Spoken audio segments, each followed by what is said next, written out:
So what we've seen emerging is a difference of opinion between Nigel Farage and his opponents about what exactly he was talking about. Let's take a closer look with our senior political correspondent, Jason Farrell. And Jason, this all got a little bit complicated over the course of the day because Nigel Farage says he's talking about nationality, not race, but all the lines have got a bit blurred here. So take us through this. Exactly what does the legislation, for starters, cover? Well, we had the initial Race Discrimination Act back in 1965, but we now have the Equalities Act of 2010. That's the latest bit of legislation. It really covers all these different characteristics, be it race, sexual orientation, disability, religion and nationality, which is what Nigel Farage is talking about. As you're saying, this covers all sorts of characteristics, but it's specifically nationality that Nigel Farage is talking about, and therefore this brings us on to the whole issue of immigration. Yeah, well, I mean, he's trying to highlight the point that immigration, net migration has gone up. These are the figures as we see them back in May 2010. At the time, David Cameron was saying we're going to bring it down to the tens of thousands.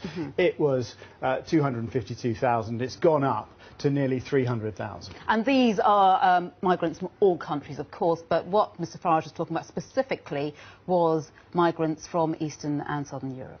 Yeah, that's right. And if you look at the migration figures over the last year, the latest figures from 2013 to 14, you can see that they have gone up. EU migration has continued to rise.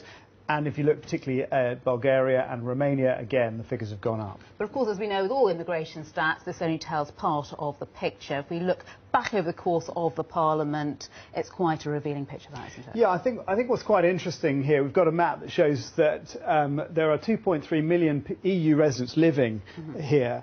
And there has been significant rises, particularly in certain regions. So, for example, London, West Midlands, the North West.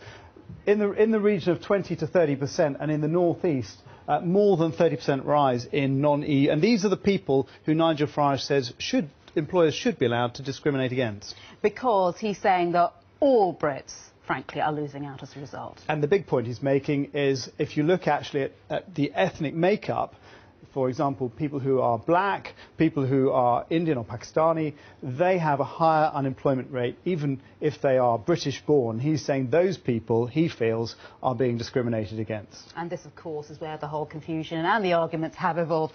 Jason, thank you.